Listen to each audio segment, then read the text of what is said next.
All right, and I'm going to welcome everybody to our January 2021 Best Practice webinar. We actually have a presentation today from Emily Harris. You'll notice that the slide also says Brittany Samuelson, but she actually had to take part in another meeting today. So we have Emily who's going to do a presentation for us today on how to advocate for your after-school program. So Emily, I'm going to turn it over to you. I'm going to mute myself and check my email real quick, but I'm still here if you need me, okay? Okay, thanks, Crystal. So like Crystal said, my name is Emily. I work with the Iowa After School Alliance, both in policy and communications.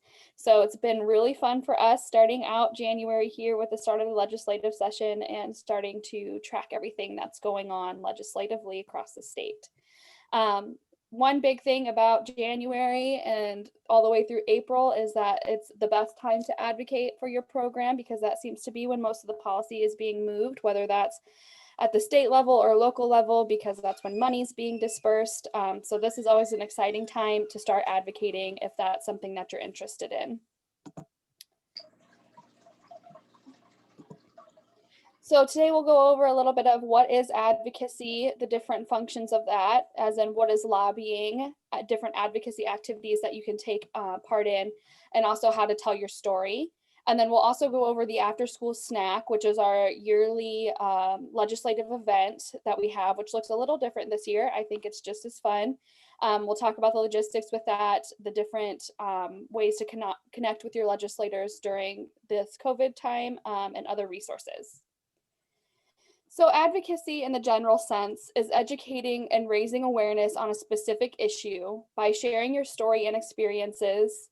You also want to build very strong relationships with others who are in your community and can provide great community partnerships.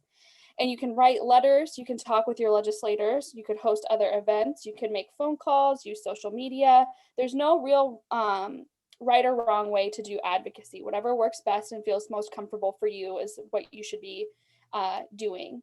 It's also speaking up for others, a daily activity, or at least an activity that you take part in frequently, and it's also very fun. When it comes to policy, I think that advocacy is the most fun part of my job. It's where we get a lot of good activities. We get to do a lot of fun events, and it's just really cool to see everybody passionate about the same topic and really just kind of convening everyone around that. Again, the key word here is that it's education with a general push for certain ideas and solutions. You want to make sure that you're not being too prescriptive, and that the information that you're sharing with legislators can provide a variant of pathways for them to take towards policy solutions. If you get too prescriptive and you put a dollar amount on things, or you start saying specifically X, Y, and Z is what we need done, or reference specific pieces of legislation, that is when we get into lobbying. And that's kind of what leads into advocacy, is not influencing specific legislation. Like I said, that's called lobbying. It's not done just one time. One of my greatest mentors in college said something that sticks with me to this day, and I use it every day in my professional life, that advocacy is a marathon, not a sprint. This is something that you have to be doing consistently, and it's going to take a couple years because we don't have the funds and we don't have the regulations to protect us to lobby, which may get something through a little bit quicker. And it also just takes a while to change policy and to change laws. It's set up to be a slow process so that we make sure that we're doing the correct thing and getting checked at every possible checkpoint that we can. It's also not only focused on legislators, and that's something that we really want to emphasize this year. You can advocate with any elected official, whether that be school board members, members of city council, different boards within your area, the government or the county government. It can really be done with anybody. And we think that this year it's really important to focus on who your local legislators are, especially with a lot of the emergency funding that we are getting from the federal government. The state is really going to expect that money be dispersed by county governments and other local entities. And so having a good relationship with who's in your area is really going to be beneficial at this time, beyond just moving policy at the state level. And advocacy is definitely not difficult. Like I said, you can partake in advocacy in any way that feels comfortable to you and in any way that you feel the most informed to do so. The number one thing to always remember is that it can be very intimidating, I think, doing advocacy for the first time, because it feels like you're talking to somebody who has a ton of authority over you, and that's simply just not true. Our legislators at the Capitol only spend 25% of the year in the legislature, and the other 75% of the year they're doing regular jobs, they're regular people, they're just like you and I. And so having a conversation with them should really feel like a peer-to-peer discussion, and not like you have to impress them or that you have to owe them something. In reality, they're elected to serve you, so you should feel very comfortable in talking with them. So once you feel comfortable talking with the legislators or sending some form of communication to them, you want to, sorry, my screen's kind of covered up here. Gotta get rid of that. You want to make sure that you're always contacting legislators to thank them for their work on children's issues, especially things relating to the 21st century. If there's anything that comes down through the state or through the local level that we track that deals with children's issues, especially after school or 21st century programs, we will be sure to let you know what's happening on that through our legislative updates that we send bi-weekly. The next one of those will be coming out not this Friday, but next Friday, the 2nd. So tracking legislation through there, but also just making sure that you thank the legislators for when they do take action on topics that relate specifically to us. And if we ever ask for any advocacy activity to come from you, Brittany and I will most likely supply 90% of what you need. And then you can just personalize and send it, or you can always reach out to us and we are more than willing to help you write letters, write emails, whatever it may be. You can also, throughout the year, regardless of if we're in session or not, you can always write letters to the editors or opinion editorials. It's just a really good way to keep the community and the legislators in your area knowledgeable about what's happening around after school and what can be done to improve it. And so this is really called earned media, and the earned media, again, is just a communication tool to raise awareness and raise the profile of the issue that you're working on. So if you ever feel the need to write a letter to the editor or an opinion editorial, you can reach out to us. We can help you with that. Or we could also write you templates that you can then again customize and then send off. You can also just reach out directly to your local elected officials. This can be the legislator that serves in your district. It could be the mayor, city council, school boards. Like I said, anybody that serves a policy purpose in your area this year is really good to reach out to. So if you need help identifying those folks, again, we'd be glad to help you with that. And you can meet with them, I would suggest virtually as far as face-to-face goes, just setting up a Zoom call with them. They're usually very receptive to that because, again, they got this job because they want to serve you. So they need to hear from you directly about what is needed in your area. And then you can use social media to educate stakeholders. This is kind of what I do with the Iowa After School Alliance Facebook page, especially with our A+ After School award that we do monthly. It's a great way just to show local leaders and decision makers all the great work that's being done statewide on after school and summer programming, and really, again, raising the profile of what's being done so that when we go to ask them for things, they're primed and they're like, yes, I know that that's effective. I know that it works. And this is something that we should be putting resources towards. Showing up at town halls or coffees, again, do not go in person if you do not feel comfortable. A lot of these things are moving virtually, and a really good way to kind of stay up to date on what your local officials are doing is to follow them on Facebook. They usually have events, like the events page is usually pretty upkept so that you can know when they're going to be meeting and get the virtual links or register to get the link for those meetings. And those are usually, I think the advocacy now is more accessible than it ever has been because it's virtual. And a lot of those things are happening at night because they know that that's when people can be reached. So it's a lot of just sitting at home, sitting around, kind of like we're doing right now, super informal.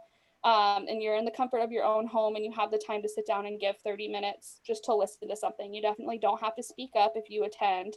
We would love if you spoke up when you attend for the purpose of after school, but you don't have to feel like that. Again, like I said, it's super easy. I think that's one of the things COVID has given us, is that it's made advocacy very simple. And then next year, and or when it is safe, we will move back to doing site visits with our legislators, where we can invite the legislator from your district and other elected officials to your program just to see what you're all about and the great work that you're doing with the youth in your program. Because really making that connection is 100% where you can build those relationships that will then build the policy that you need. A lot of the time, these folks cannot be experts on everything. So when it comes to policy around specific things like after school, it's very important to get them connected in a way that makes them feel like they really understand what's going on, so that when we do go up there and we ask for help or we want to see something passed, we can build that connection with them and the pump is already primed. Emily, pardon me while I just do a quick interruption. I want to draw attention to a couple of things that were put into the chat. Okay. So Vic actually shared a link with us regarding the cost of not having childcare resulting in lost productivity in Iowa, and included a link to an Iowa Public Radio broadcast that highlighted that information. Absolutely. Anything that you have data-wise or facts-wise will help with your education efforts.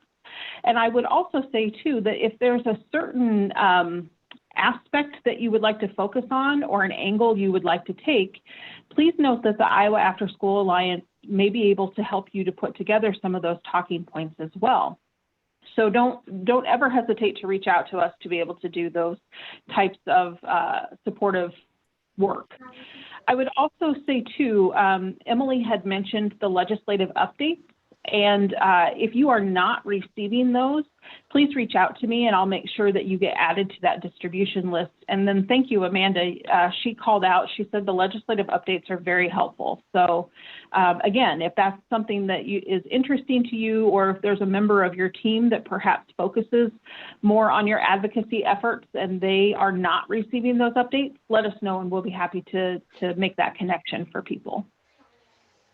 Yeah, thank you. Right. Thank you, Amanda, for the FYI for the legislative updates, because it's a lot of work. I know it looks like a little email, but we really put a lot of effort into tracking everything for you guys so you can be updated, and we love that you guys are receiving those. And again, like Crystal said, especially with what Vic sent along, if there's ever anything that you find that you have questions on or would like clarification from us, you can also feel more than welcome to send that over to Brittany and I, and we can offer you some further information on what that policy might mean for after school, or what next steps can be taken. So when it comes to local advocacy, when you first make that outreach, you want to do your research on who you're talking to. You want to find out if the elected official is interested just on their own about after school, or if they have any pet projects related to after school, or any youth aged care, so that they can really relate to you. And that way you feel more comfortable and you know their level of understanding when you're going to have a conversation with them. If it's somebody that you know doesn't really have any experience with after school, maybe give them that level 101 introduction to after school, and give them some basic tidbits to go off of. But if you know that there's somebody who is really interested, then you can definitely work a little bit more with them on specifics, and kind of get some ideas flowing. And then you want to reach out to them always with some point of contact or some point of interest. So if it is somebody who's interested in after school, identify yourself as an after school professional. If it's somebody from your district, make sure you let them know, I am your constituent. They have to do a certain amount of their service has to be constituency service, meaning that they have to spend so much of their time meeting with you. So if you're a constituent of them, let them know that you are part of their district and they do serve you, and so that they know they can lean on you if they ever need more information. You want to make contacts, and this can be a little bit difficult, especially when it comes to local decision makers, just because we don't, unfortunately, place a lot of priority on our local decision makers, even though they impact so much of our daily lives, and it can be kind of hard to figure out who it is actually serving at your local level. So again, take advantage of the public hearings and the commentaries and different opportunities to meet that are being made available because of COVID, that are virtual, so that you can start to see who's who and who's doing what, and start to build a relationship with them. Again, you always want to share information pertaining to your district if you're meeting with somebody that is that serves your district, because that's what they're going to be most interested in. And then you want to share youth stories and invite them and encourage them to story tell. There's different philosophies of advocacy, and I will tell you that both Brittany and I's philosophy of advocacy is to bring people to the table who have firsthand experience. We don't like to rely on writing a lot of advocacy pieces from our perspective, because it's more powerful if it comes from somebody who's actually lived that experience and can tell a little bit more about it. So we always love if you want to come with us, if you want to find some youth that are interested in advocacy who would love to tell their story. That's really the bread and butter of our advocacy at the Iowa After School Alliance. You can also submit proclamations to your mayor. This could be like a proclamation to say that May 5th is now after school day in your city, and you're going to highlight after school. You can do simple things like that, again, just to raise the profile of the issue, so that once we get some legislation moving, that information's already there and it's easier for us to keep rolling. Crystal, if there's any questions in the chat, please feel free to interrupt me. Yeah. Again, we have a really great comment from Amanda. She says that it's helpful to receive them from you and then share the info, needs, and updates through LinkedIn. She says she also shares updates with intern placements as to their learning agreement, typically has a piece on advocacy, and it's a great tool to help them understand the after-school legislation efforts and what needs to be there, who represents us, et cetera. Amanda, I would invite you to unmute, and maybe if you want to elaborate on any of those thoughts, because I think that could be a really good kind of source of information for people, if you don't mind. No, that's fine, Crystal. It's just a great tool. I find it very helpful, because what we have found is, especially during this COVID pandemic, is how do you advocate, or how do you help others understand that, and even board members. So I share the Iowa After School updates around advocacy, not only through LinkedIn, if there's something that I want my connecting, parties to understand, or my, contacts to understand, but my board members to understand, my committee members to understand. It's just an easy way to share that kind of knowledge out to them. Plus, we work with so many intern placements. And part of, the learning contract is advocacy and understanding the behind the scenes of what after school programming, where's it come from? Where's the funding come from, et cetera. And the tools that are being shared with us are incredibly valuable. And I pretty much, every week have check-ins with my placements. And that's just something we go over is, any updates from the Iowa After School Alliance, and have them really understand that. And it's interesting because they take it then back to the colleges that they're placed at, and they share it through their journaling and their research. So even, their professors understand it and understand the importance of Iowa After School Alliance and, after school programs in general. So it's a win-win all the way around. And Emily, I know it has to be a lot of work on your end, but you really do give us great tools and make it easy for us to share the voice of advocacy with everybody in such a simplistic way. So that's really how I have been finding it very beneficial from a program perspective. That's awesome to know. And I would love to build off that a little bit to say too, that like, if you have any program staff that are interns or youth that are in college, it would be great to get them looped into the advocacy, because a lot of those folks are probably in the human and social services, or are going to be in the human and social services, as well as a good majority of the children that you serve now, or the youth that you serve now, a good chunk of them are going to be in human and social services. And it was one thing that I wish was told to me when I was in college, even being a human and social services student, that a good chunk of your job will end up being advocacy, just because of the nature of everything that goes on with human and social services and how you get funding and how most of things are dictated by the state and local governments. And so getting kids really confident and comfortable with the thought of advocacy at a young age is really going to improve their employment as they get older in their career as well. So that's awesome. I love that. Yeah. Do you want to go ahead, Crystal? Yeah. Sorry, yes. We have another link in the chat as well. Vic connected us with Nobel Prize winning economist James Heckman's research on supporting at-risk children. So again, this transcript will also be posted alongside this video. So these will be made available on the website after our presentation today and after it gets downloaded and uploaded. But feel free to grab it out of the chat now if you'd like, or just know that it'll be a part of the chat log later. So back to you, Emily. Cool, yeah. So now we know what different advocacy activities we can partake in and how to do that safely for the nonprofits or schools. So here's how you tell your story when you're talking.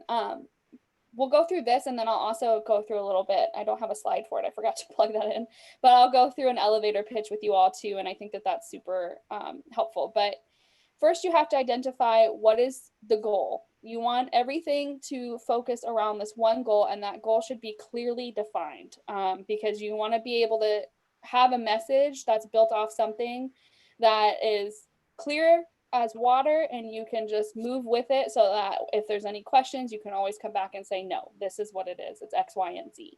It makes it a lot easier as your message and your need develops as you move along, so that you're not having to constantly readjust and refocus on what your goal should be. And then you have to determine who your audience is. So if it's going to be the legislator, if it's going to be a local elected official, you're going to want to know what their background is, what understanding of after school they have, or what potential impacts they can serve for you, and what kind of things they could do for you. Again, that goes into that background research on who are you talking to and how can you best play to their strengths. And then you want to identify what your program strengths are. You want to think about areas that you do really well, and you want to use those as talking points to highlight the successes.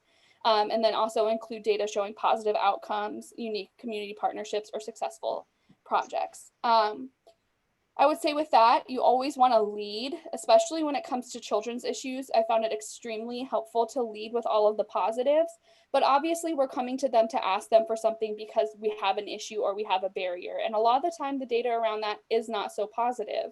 And it's not a bad thing to share that, but you do want to show first how you're currently addressing the barrier and how far you're getting with the barrier before you go directly into what the negative side of that issue is. And there's always a good way, again, if you come across something where you're having this like super large problem or it's just really hard to convey it as something that's achievable, again, reach out to us. We will help you with the messaging around that so that it seems seamless and it seems less intimidating.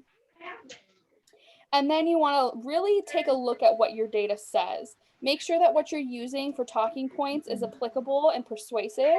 And make sure that, again, that it's super clear. So that way, when you only have a couple minutes to talk with somebody, you know that you're giving them the most clear information. They're not going to try to get caught up on semantics and get confused in the process. And you want to, again, use really impactful data and stories to back that up. Building that relationship on lived experiences is going to want to make them make more change than just providing them with meaningless kind of heartless data points. So always really having that person to back up and say, this happens to me. I live this experience and it's really hindering me from being the best that I can be, is an important part of that. And then you want to close it out with, why do you care about after school? You're going to be extremely passionate about this, obviously, because you love after school, you want it to succeed, you want your youth to succeed. So really using your passion to make things persuasive, and always come from a position that's something that you care about, something that you're enthusiastic about, and something that you feel comfortable talking about. Definitely do not go at advocacy if you ever feel uncomfortable or if you don't feel like you know as much as you want to about a certain topic. It's a great time to learn more about it, but there's always different ways to go about it that are comfortable to you, and can really help you get a clearer message across because you are passionate and well versed on that topic. And again, you do not need to be an expert to be an advocate. When you're going to the Capitol, most of these folks do not work in after school, nor do they have a background in serving youth. And so they're really relying on you to be the expert to supply them with the information they need to create the legislative and policy solutions to the issues that you're facing. So don't ever feel like, oh God, they're going to know more than me and they're going to catch me up on my numbers. That is 100% not the truth. They're looking for you to really tell them what's what. So here are the do's and don'ts on decision making or talking to decision makers. Again, you want to do the homework, make sure you know who you're talking to. You want to make sure that your data is credible and reliable, and that the data, again, is probably the most boiled down that you can get it so that they're not going to get tripped up on dollar amounts or percentages. Just be super simple in your data, especially with that first contact. If they ask for more information, that's great, and that's the time to really hit them with that deeper level of data and numbers. You always want to make an ask, and you always want the ask to be forward and direct. You want to remain polite, but you always want to leave the conversation saying, can I expect your support for after school during this session? And you really don't want to let them leave until they give you a yes or no answer. It can be a little hard to elicit that yes or no answer, and they may walk away before you can get one from them, but you should always be direct and strong in your ask. Again, just remaining polite, but making sure that they will commit to you to helping after school during the legislative session. Again, always thank them for their time because they are trying to meet with 100 other issues during the day as well. And so for them to spend some time on after school, that's a huge win alone. And then you always want to follow up. If you make a contact, you never want to just leave it at that. You always want to follow up with either a piece of mail or email or a phone call, whatever feels best for you, to say, hi, this is so-and-so, and we talked on X date about after school. We discussed X, Y, and Z, and I really wanted to know if you needed any more information or if there's anything that I can provide for you. Really, again, just forming yourself as that expert for them that they can always come back to, because again, we want policy and legislative solutions to be formed that are responsive and reflective of the actual community. So making sure that they're getting their information from somebody who knows what's what and they do it every day, that would be the most ideal situation. And then don't use jargon or get too in the weeds. Again, like I said, that first, unless you know that there's somebody who's super versed in youth care or Iowa or after school issues, then you kind of want to hit them with that level 101 description and information, most basic facts, most basic data. And then if they get caught up in it and they're hooked and they ask for more information, that's when you can feel more than welcome to send them all of the numbers, all of the facts, all of the data that they're asking for. Don't lie or exaggerate. That's just a basic principle of being a good human being. You don't want to make it seem like it's worse than what it is. And then you also don't want to get caught up in that, because then if they find out that you lied, then they'll be upset and they won't want to help you anymore. So just always being as factual as possible, as clear as possible. That's always good. And then don't ever become confrontational. Again, I don't really expect, and I've never really seen anybody in advocacy situations become confrontational unless provoked to do so. But if you feel like somebody's becoming a little hostile, wrap up and walk away. You definitely don't feel like you're stuck in that situation. And also just remain polite. It can be heated sometimes, not in a bad way. It can be very passionate. And that's not a bad thing. But if it does become to a point where you're uncomfortable, just thank them for their time and walk away.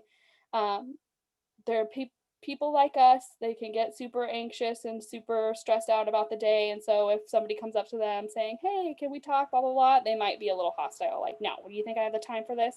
And just say, okay, thank you. I'll follow up with an email. But again, just it should always be comfortable. It should always not be fear provoking or anything like that for you. Great. Emily, I'm sorry, we have a few more questions in the chat. So Cool. Christine would like to know what kind of the basic time to speak, like how long should, or how short perhaps, should you keep your legislative interactions? Yes. So I will pull up, I know this is kind of going to be like out of the order of things here. I forgot to slide this slide in here, so I'll pull it up when we're done with this presentation. But we will go over an elevator pitch, which is a 3 to 5 minute speech that just perfectly contains everything you want them to know. It's essentially developed on the idea of like old school advocacy practices where, like, if you had to corner your legislator in an elevator, what could you convey to them in that elevator ride that would be the most important? So it's a super like super simple 3-sentence thing, and it has 4 different key components. And so really around 3 to 5 minutes, if you can get it shorter than that, great, but you also don't want to get it so short that you're cutting really important information. And again, it just needs to be like, here's the issue, here's where I need help, can I expect your support? That's like the basic three-sentence structure for that. And then we can get more into that in a minute if we would like. Yeah, great. So then I've also had a couple of private messages that have been sent to me. So I'm going to kind of attempt to summarize because they're very close in point. So the first point that was brought up is your comment about not needing to be kind of the expert in after school. This person says, but perhaps we do, because sometimes legislators equate out of school time programming with, and in their words, they used glorified babysitting. Yeah. So I don't know if you perhaps have a response to helping or educating legislators and or people in your community as to the importance and difference that high quality out of school time programming versus childcare. And again, childcare absolutely has its place, but how would you maybe make that distinguishment, Emily? Yeah, so this is where I think that I have a strength in advocacy for the After School Alliance, because my background is in early childhood policy. And so I kind of came from that early childhood childcare world, and then I came into after school. And as somebody who went from both of those somewhat different but kind of similar worlds, I can see where they overlap, and I definitely see where the difference is. But when it comes to policy and it comes to specifying what after school is, I always lead with enrichment. Good childcare should always be educational. It should always be challenging children and youth to think. But I really think that the difference between the two is that that enrichment piece. It's more than just educational. You're getting that extra education, but you're also honing it more than you would just in a school day. So always making sure that you let them know that this isn't just, we're not just going to watch TV or run around in a gym or do X, Y, and Z, which I know that those are frequent activities that after school programs take part in, or they might have a physical component to them, but really understanding that there's also so much more to it. That's STEM projects and tutoring and literacy and everything else that goes into after school. That's not just babysitting, plopping them down in front of a shared TV and watching a movie. It's definitely way more than that. So that's always what I lead with. And I kind of hope that that makes more sense to you. And I should clarify a little bit on the point of you don't have to be the expert. For your comfortability, you do not need to feel like you are the expert, but to them, you are conveyed as the expert. So you should always carry that with pride. I definitely didn't mean that in a way of like, you aren't the expert, because you are, but they will look at you like the expert. And that's something that you should be proud of, and something that you should carry with you. Great, thank you. We also have several comments about, on the 21st Century website, we have a one-page infographic about 21st Century that's very simple and easy to share with people as a talking point. So please feel free to access that if you need to. Again, we also have several comments about 21st century, of course, having those clear goals regarding reading and math improvement. So another suggestion, and Vic actually highlights Oak Ridge here. So Oak Ridge improved their reading so much that they surpassed the average reading score for the entire state of Illinois. Those types of talking points can be very, very impactful. So consider when you're thinking about telling your story, think about using, national data, state data. Those are great, but if you have some of that local data too, that can really be a very strong statement. The other thing I'm going to drop in the box right now is a link to a new resource that the Iowa After School Alliance has put together. So this is a toolkit. We kind of affectionately call it After School in a Box. The way this tool is designed to be used is it's for people who are looking to start up an after-school program from scratch, but then also you can access certain sections of the toolkit to be able to kind of give yourself a brush up on some things that might be interesting to you. We actually have a section on advocacy in this toolkit box that has some suggestions and tips and things like that, several of which Emily has mentioned because, of course, they're developed by the Iowa After School Alliance.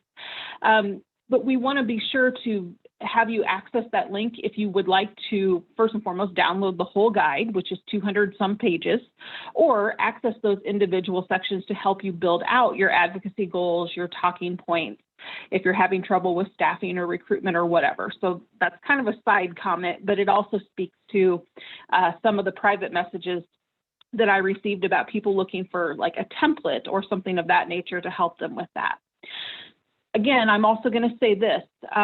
If you are not receiving those biweekly legislative updates, let us know. We'll get you connected to those. And then again, if there's a certain focus or an angle that you would like to take, reach out to us because Emily and Brittany, more so, I will fully admit that advocacy is not my strong point, but they are so adept at this. And I'm sure that they would be glad to help you to put together some type of a supportive talking point document that you could share with your legislators or whoever it is you're doing advocacy with.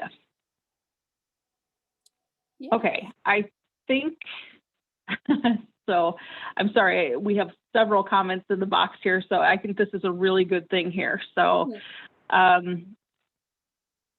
okay, so Amanda points out that STEM or STEAM programs are an area that you could possibly do some advocacy for because those help with engagement and growing the youth we serve.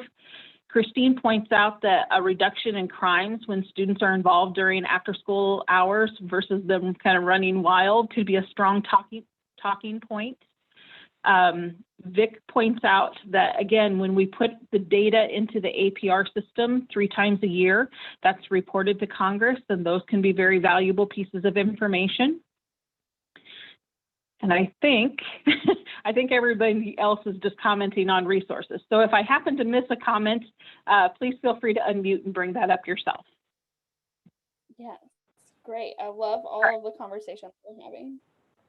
Yeah, so I think we're ready to talk about the after school snack now, Emily, and I'll keep you posted on comments further. So After School Snack 2021 looks a lot different than any legislative event that we've ever done in the past, but I am so excited about this year's activity because I've always wanted to do postcards. I love using regular snail mail for advocacy, and nobody ever gives me the chance to. So thank you, Crystal and Brittany, for agreeing with my harebrained plan to do all of these Valentines this year. So we are doing a Valentine's for Legislators postcard coloring extravaganza on February 3rd. We have developed these postcards here in office with our graphic designer. They are absolutely adorable. We have 3 different templates to choose from, and we provide you with the postcards. We will also mail them to you and provide you with the funds to then mail them back to us so we can get them to the Capitol. And then on February 3rd, we're all going to get on Zoom together, all of us and all of the programs participating. And while all of your youth are coloring the Valentines, Brittany and I are going to do just a basic here's the legislative process, and here's how you contact and why advocacy is important. More from a youth lens, again, try to get those kids into advocacy as soon as possible. I have 400 cards left to send out. So we are going to keep that registration open. I know that that was closed yesterday, but I will keep it open until we have all the rest of the 400 cards accounted for. So if you want to participate, please go to the link here, and I will also drop this in the chat, or maybe not. Crystal, can you access the link? I don't know. I don't know how. I'll do it when the presentation's done. And it's just a I'll see form. if I can find it, Emily. Okay. It should be on Facebook. Oh gosh, I did something wrong here. Okay. Anyway, we'll get that in the chat for you. But this is gonna be super fun. I'm so excited. The legislators love getting, little mementos from Iowa's youth. And it has a really large impact. And I'm really so glad that this is, again, something that we can bring a lot of our youth in with us as well. There's a little section on the back where they can write why they love after school. It's great. I love it. So again, register for that if you want to do it as soon as possible so that the cards don't run out, and also so we have enough time to get you your cards before February 3rd. And then on February 12th, to pair with this, we're going to be having a briefing for legislators. Just on the America After 3 p.m. data, specifically relating to Iowa. It's just going to be a 30-minute lunch and learn where we just present that data to them. It was really hard to try and find a time where both the legislators and the youth would be available to hold a meeting, especially with the way that session looks this year and getting virtual things scheduled with everybody. So that's kind of how we're pairing the youth with the legislators this year, is doing those Valentines that will be sent right around the time that they're having this meeting with us, so that we're kind of keeping everybody in the loop. But we would love if you could encourage your legislator to attend our session with them on February 12th. In the follow-up email from this, I will send along the information of how you can contact your legislator and what you could tell them about the meeting. I sent their invites out this morning, so they should be primed and ready and know what you're talking about. But it always helps a little bit when we have somebody from their specific district encouraging them to attend. And we think that this is a great year for them to come. Every year is a great year for them to come to the legislative event. But this year we kind of have a lot of different moving parts going on with the America After 3 p.m. data and all of the great information around improving learning loss through after school that we really want to share. And we also have more pots of money that we can be asking for things from.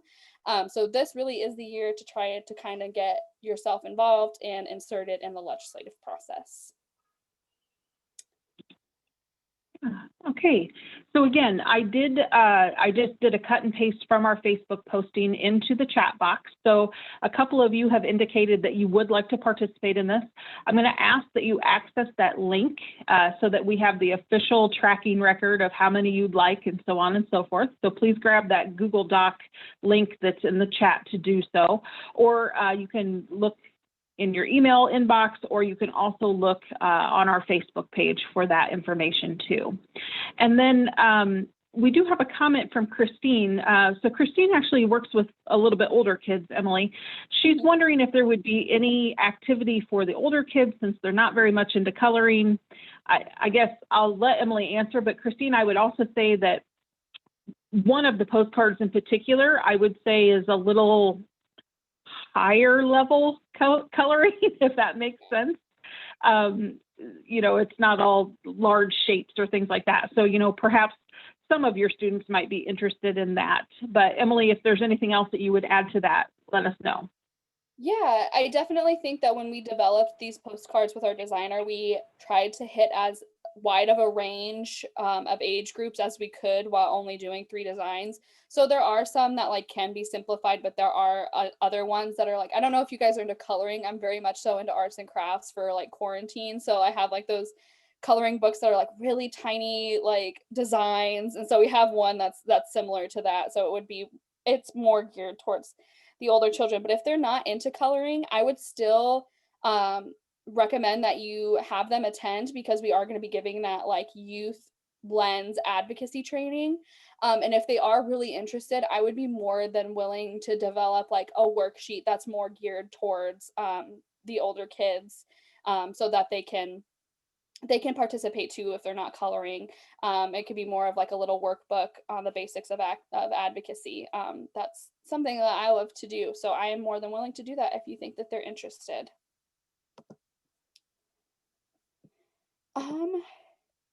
Yes, that's my email.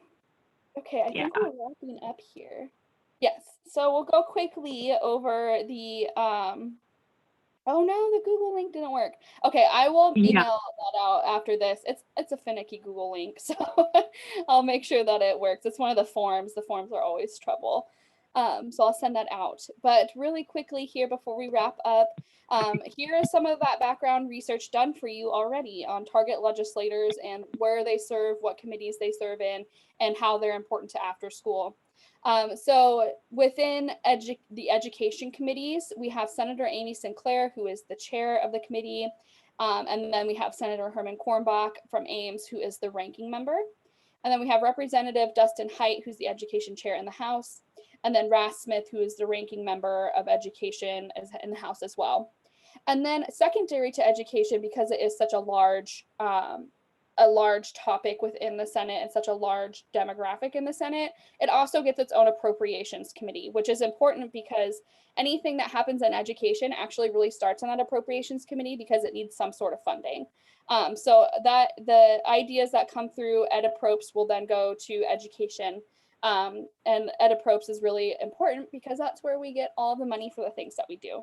So in the Senate, there's Senator Chris Cornier, or Cordnoyer, I always say his name wrong, sorry. He's the chair of EdApprops in the Senate. And then we have Senator Todd Taylor, who is the ranking member in Cedar Rapids.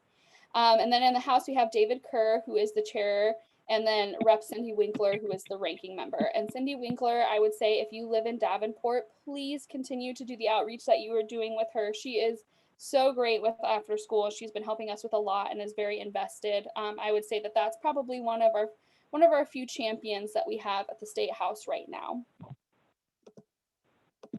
And then related to education, but also similar committees that are important to after school is human resources. In the Senate, we have Jeff Edler, who is the chair of the human resources, and then Senator, I don't know why Herman got put in there, but her name is Liz Mathis. She is the ranking member from Cedar Rapids. And then we also have Representative Ann Meyer, who is the chair. She's in Fort Dodge in the House. And then Beth Wessel Kreisel, who is the ranking member in Human Resources in the House. She's from Ames. Then we have Senator Mark Costello, who's the chair of House and Human Services Appropriations, so similar to education.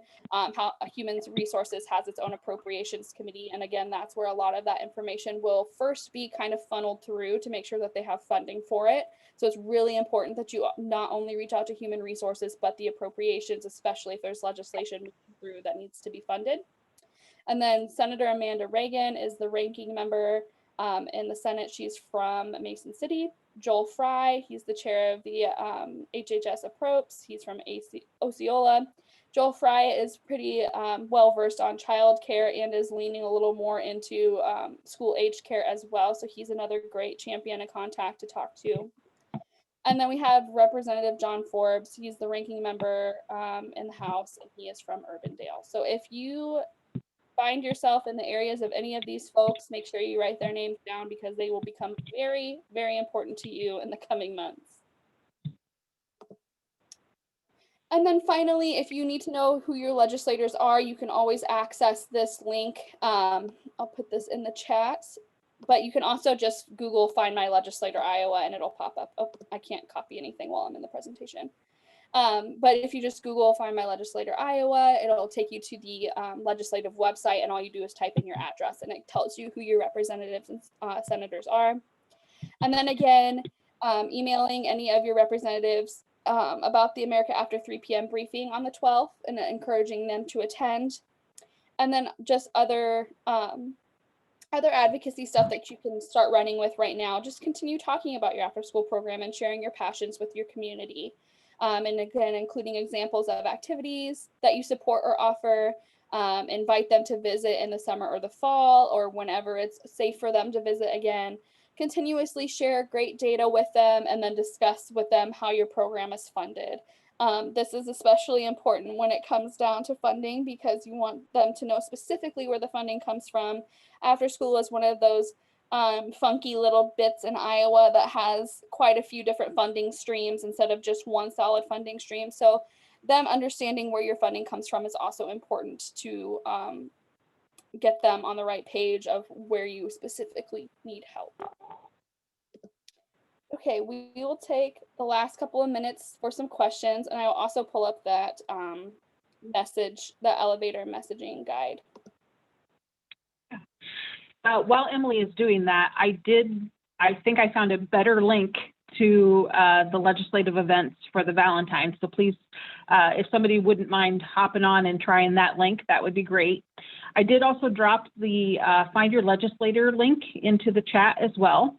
And Vic has also offered another comment about a great talking point in comparison from Iowa to the state of California with a link as well.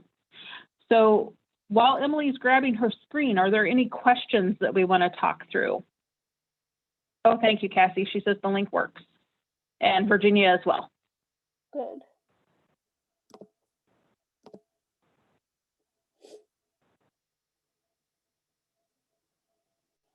Okay, are we good to move on with this really quickly so I don't take up too much of your time?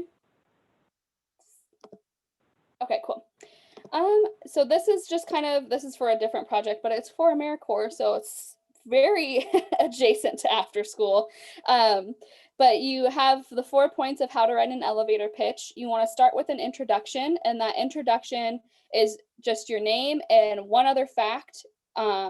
Make that fact relate to why you're talking to them. So again, you either say like, I know that you serve on the education committee and I'm an after school professional, or say, I know you're interested in after school and I'm an after school professional. If they are in your district, say, my name is so-and-so and I am from District 49, which you serve. So always make that one fact of describing yourself connect to the message that you're going to be sharing. And then again, just the basic, hi, my name is blank and I am blank. It can be that simple. And then you want to give a short story to help them connect the question back to real life situations and give them more humanity. Again, that's kind of build that relationship that makes them feel like this is something that needs action right now. So you want to write a quick 2 to 3 sentence story to tell of them about your issue. It needs to be directly related to your issue and clear. And then as you kind of go along, you'll be able to work this down into about 1 or 2 sentences. Again, still keeping all the important information that you need, but again, if you can kind of cut it down where it's applicable, that's best. Then you want to tie in the issue. You want to say, okay, so I just told you the story about the issue that I'm having. So here's how the issue is directly impacted by the story I just told you. So you want to say like, oh, well, we're having, funding issues.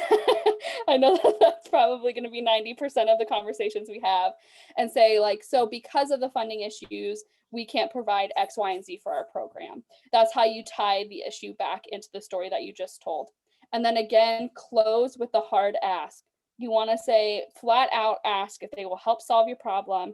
Do not offer them a solution. Just ask the most basic question about the issue that you can, which in the lens of after school is most likely always going to just be, can I expect your support on whatever issue that you're asking for?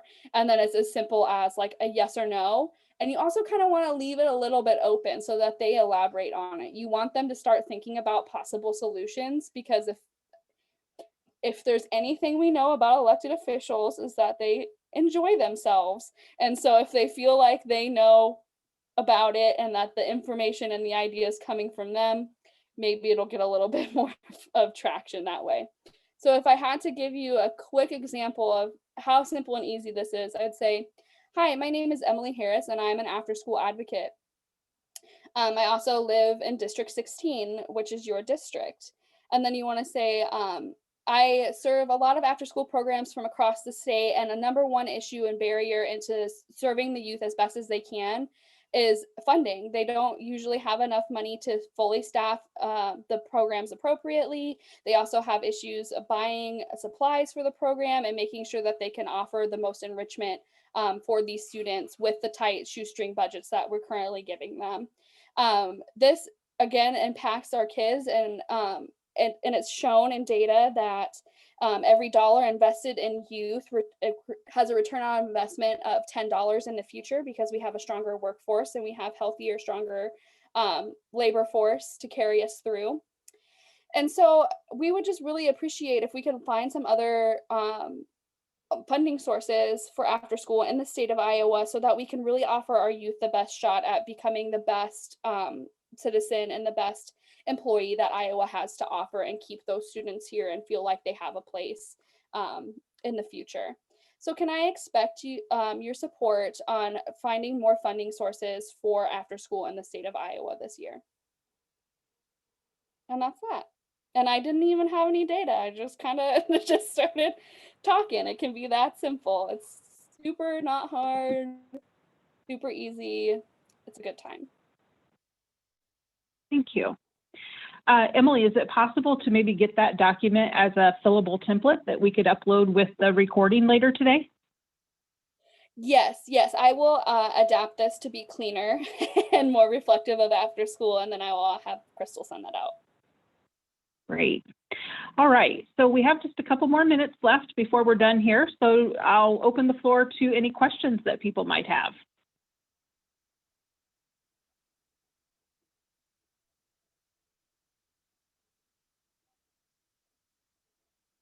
Okay.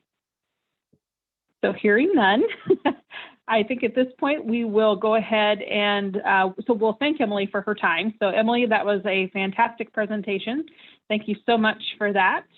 Again, lots of information shared today. We will have the recording posted to our website. Typically, it takes a few hours to get that done. So look for it later today, perhaps tomorrow.